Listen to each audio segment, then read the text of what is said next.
Hello and welcome back students, welcome back to vision academy.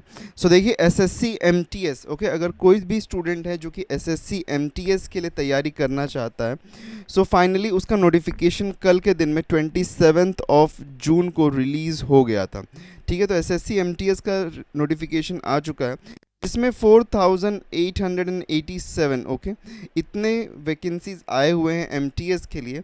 और अगर हवलदार के लिए कोई देख रहा है तो 3439 इतने वैकेंसीज आए हुए हैं। तो एक अच्छा खासा वैकेंसी आई हुई है यहाँ पे। अब चलिए इसमें क्या क्या डिटेल्स हैं उसको एक बार चेकआउट कर लेते हैं। तो सबसे पहली चीज़ यहाँ पे डेट्स के ऊपर थोड़ा ध्यान दे देते हैं। तो डेट्स में अगर हम ध्यान दें यहाँ पे, तो सबसे पहली चीज़ है कि जो ऑनलाइन एप्लीकेशन का डेट है वो कल के दिन से शुरू हो गया है, और जो कि 31 ऑफ जुलाई तक रहने वाला है। ठीक है, सो 31 ऑफ जुलाई मतलब कि एक महीने का टाइम आपको यहाँ पे दिया गया, कुल मिला के उससे थोड़ा सा ज़्यादा ही टाइम दे दिया गया। Last date and time of receipt of online application 31 of July है। Last date of payment making online 1 of August है।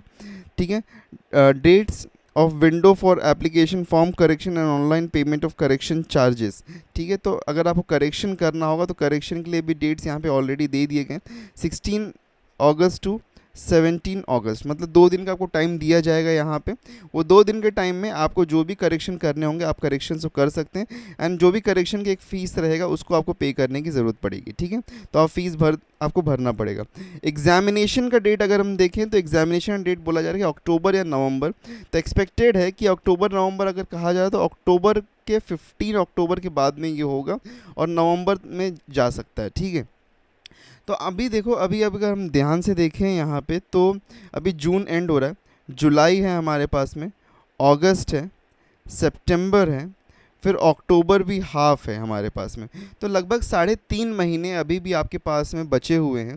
तो 3.5 महीनों में आप बहुत ही अच्छी तरीके से इसका प्रिपरेशन कर सकते हैं। ठीक है, बाय द वे हम एक फ्री कोर्स भी लेके आने वाले हैं, तो अगर आप इंटरेस्टेड हैं तो प्लीज़ हमको कमेंट करके बताइएगा कि आप इस कोर्स में इंटरेस्टेड हैं, तब ताकि हम ये कोर्स को शुरू कर सकें। ठीक है, तो हम एक फ्री कोर्स लेके आने वाले हैं एसएससी एमटीएस के लिए। तो जो भी स्टूडेंट्स इंटरेस्टेड है इस एग्जामिनेशन में, एसएससी एमटीएस का एग्जामिनेशन अपियर करना चाहते हैं, तो उन सभी लोगों के लिए हम एक फ्री कोर्स लेके आने वाले हैं। अगर आप इंटरेस्टेड हैं तो कमेंट करिएगा, हमको बताइए कि आप इंटरेस्टेड हैं इन फ्री कोर्स। ठीक है, चलिए आगे बढ़ते हैं, कुछ और भी इन्फॉर्मेशन को देख लेते हैं।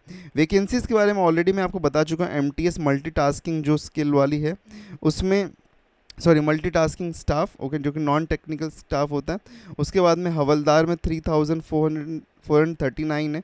कुल सब मिला दें अगर हम इसको साथ में, तो 7,500 से 8,000 के, सॉरी, अगर हम सबको मिला दें इसको, हाँ, तो लगभग यहाँ पे जो नंबर बन के आएगा वो 8,000 के आसपास में एक नंबर बन के आता है दोनों मिलाने के बाद में। लेकिन हाँ, ये एक अलग है, ये एक मतलब मल्टीटास्किंग है, नॉन टेक्निकल वाला है। ये हवलदार एक अलग पोस्ट है, सो दोनों अलग ही रहने देते हैं। चलिए आगे बढ़ते हैं। रिजर्वेशंस भी इसमें जो हैं उसके बारे में भी मैं बात नहीं करूँगा अभी, जस्ट हम थोड़ा सा ज़्यादा इन्फॉर्मेशन के ऊपर, हाँ, एज लिमिट के बारे में बात कर लेते हैं। एज लिमिट क्या है यहाँ पे, तो देखिए एज लिमिट ये कही गई है कि 1 अगस्त 2024 का डेट कंसीडर किया जाएगा। तो आपकी एज जो होनी चाहिए वो 15 से 25 साल के बीच में होना चाहिए, फॉर किसके लिए, एमटीएस के लिए। और वही अगर आप कंसीडर करें फॉर हवलदार, तो हवलदार के लिए 18 से 27 के बीच में होना चाहिए। ठीक है, तो जो लोग मतलब 2 अगस्त 1999 से पहले पैदा हुए होंगे वो इसमें अप्लाई नहीं कर पाएंगे। ठीक है, और जो भी लोग मतलब 1 अगस्त 2006 के बाद पैदा हुए होंगे वो भी अप्लाई नहीं कर पाएंगे। ठीक है, तो ये यहाँ पे एक डेट रेंज दिया गया है, तो इसके बीच में आपका डेट ऑफ बर्थ लाइक अगर करता है तो आप अप्लाई कर सकते हैं। ठीक है, उसी के साथ में देख लो एक बार यहाँ पे वही सेम चीज़ यहाँ पे उसके लिए भी है।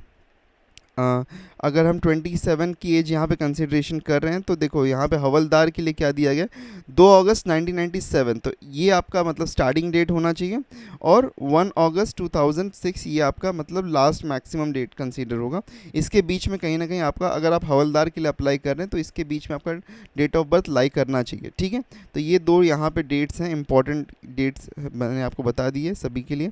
चलो रिलैक्सेशन एक बार देख लेते हैं। एज रिलैक्सेशन, SC ST अगर है आपका कास्ट तो उसमें आपको 5 इयर्स का एज रिलैक्सेशन मिल जाएगा, मतलब कि आप 5 इयर्स और आगे भी अगर आपका एज है, तो जैसे यहाँ पे अगर आप इसके लिए अप्लाई करो तो 18 टू 25 है, तो ये 18 टू 30 हो जाएगा। उसी तरीके से देखो, उसी के तरीके से ओबीसी के लिए 3 इयर्स है, पीडब्ल्यूबीडी अनरिजर्व के लिए 10 साल है, पीडब्ल्यूबीडी ओबीसी के लिए 13 इयर्स है, पीडब्ल्यूबीडी एससी एसटी के लिए 15 साल है, एक्स सर्विसमैन के लिए 3 इयर्स है।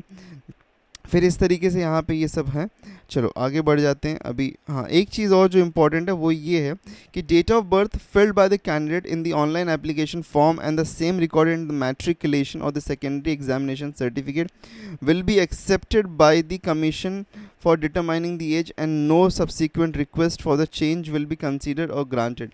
Mismatch of the date of birth will be on the ground of the will be a ground for the rejection. तो देखिए कहा जा रहा है कि जब आप ऑनलाइन फॉर्म भरेंगे तो आपके मैट्रिकुलेशन या फिर मतलब कि हायर सेकेंडरी एग्जामिनेशन मतलब कि 10th स्टैंडर्ड, ओके, तो 10th स्टैंडर्ड के रिजल्ट में जो डेट रिफ्लेक्ट हो रहा है वही डेट को कंसीडर किया जाएगा यहाँ पे, ठीक है।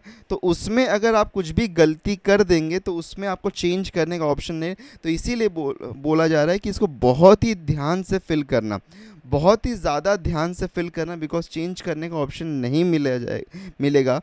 यहाँ पे लिखा है no subsequent request for the change will be considered, कोई भी आगे का आपका रिक्वेस्ट कंसीडर नहीं किया जाएगा, इसलिए बहुत ही ज़्यादा ध्यान से आपको इसको फिल करना है, ठीक है। मिसमैच अगर हो जाएगा तो आपका जो कैंडिडेचर है, आपका जो एप्लीकेशन है वो कैंसिल कर दिया जाएगा, इसलिए बी वेरी केयरफुल, मतलब कि वेरी वेरी केयरफुल यहाँ पे रहना, कि बीइंग वेरी केयरफुल तभी आप इसको फॉर्म में आप भरिएगा आपका डेट ऑफ बर्थ। तो जो आपका 10th स्टैंडर्ड का रिजल्ट पे जो दिख रहा है वही रिजल्ट, वही यहाँ पे कॉपी को मान्य किया जाएगा, ठीक है। अब उसके आगे चलिए बढ़ते हैं, थोड़ा सा यहाँ पे और चीज़ों के बारे में बात कर लेते हैं। अब नोटिफिकेशन तो यहाँ पे काफ़ी लंबा बनाया गया, मतलब इसमें काफ़ी सारे डिटेल्स हैं, बट अभी हम जस्ट मोस्ट एसेंशियल वंस को देख लेते हैं। हाँ, यहाँ पे एक चीज़ और है, the candidate must have pass matriculation examination or equivalent of from a recognised board as on before the cut off date, okay. तो मतलब कि कट ऑफ डेट 1/8/2024, मतलब इसके पहले 1 अगस्त 2024 के पहले आपने 10th स्टैंडर्ड क्वालिफाई पास किया होना चाहिए, ठीक है। तो इस डेट के पहले आपने 10th स्टैंडर्ड पास किया होना चाहिए, ये यहाँ पे एजुकेशनल मतलब रिक्वायरमेंट मांगी जा रही है, ठीक है, ये यहाँ पे मिनिमम रिक्वायरमेंट है। तो उसके आगे अगर हम देखें तो हाउ टू अप्लाई, देखो अप्लाई करने के लिए आपको क्या करना पड़ेगा, आपको ssc.gov.in पे जाना पड़ेगा, ठीक है। वहाँ पे आपको OTR रजिस्ट्रेशन सबसे पहले करना पड़ेगा। OTR रजिस्ट्रेशन करने के बाद में subsequent to OTR the candidates can proceed to fill the application for the examination. Once an OTR has been generated on the new website, it will continue to remain valid for the examinations to be applied on the new website. The detailed instruction is for the OTR is given in the annexure 3, इसकी notice में आपको मिल जाएगा, ठीक है। तो सबसे पहले आपको OTR फिल करना है और फिर एग्जामिनेशन का, आपका एग्ज़ाम का जो नोटिस है उसको आपको फिल करना है। बाय द वे रजिस्ट्रेशन कैसे करना है, रजिस्ट्रेशन के ऊपर एक कंप्लीट वीडियो हम लेके आ जाएंगे आपके लिए। तो रजिस्ट्रेशन कैसे करने हैं, आपको कैसे प्रोसीड करने, वो सभी चीज़ों को हम आपको क्लियरली मतलब बता देंगे कि रजिस्ट्रेशन प्रोसेस में क्या करना है आपको, ठीक है, और क्या क्या रिक्वायरमेंट रहेगा वो सारी चीज़ों को भी हम आपको बता देंगे। उसके बाद में आगे बढ़ते हैं हम, तो एग्ज़ाम फ़ीस के बारे में बात कर लेते हैं। एग्ज़ाम फ़ीस यहाँ पे 100 रुपीज़ रखा गया, ठीक है। तो 100 रुपीज़ एग्ज़ाम फ़ीस रहेगा। Fees can only be paid in the online payment modes, online payment mode से आप सिर्फ और सिर्फ भर सकते हैं, बैंक आप यूज़ नहीं कर सकते। भीम UPI यूज़ कर सकते हैं, नेट बैंकिंग यूज़ कर सकते हैं, या फिर वीज़ा, मास्टर कार्ड, मैस्ट्रो या रुपे डेबिट कार्ड से आप फ़ीस भर सकते हैं। Online fees can be paid up to 1 August 2024, ठीक है। तो ये रहे इसका यहाँ पे सारे डिटेल्स। और इसके अलावा अगर समझो इसके अलावा मतलब आपको कुछ और भी डिटेल्स की ज़रूरत है तो ये नोटिफिकेशन मैं आपके साथ में शेयर कर दे रहा हूँ, या फिर आप डायरेक्टली वेबसाइट पे भी जा सकते हैं जो कि ssc.gov.in ये वेबसाइट है, इसके ऊपर आप जा सकते हैं, आपको ये नोटिफिकेशन वहाँ पे मिल जाएगा, आप डाउनलोड कर सकते हैं, चेकआउट कर सकते हैं, ठीक है। सो ये था कंप्लीट नोटिफिकेशन SSC MTS के लिए, तैयारी करना शुरू कर दीजिए। अगर आप इंटरेस्टेड हैं फ्री कोर्स में तो कमेंट करके हमको ज़रूर बताइएगा, और मिलते हैं नेक्स्ट वीडियो में। Till then take care and good bye.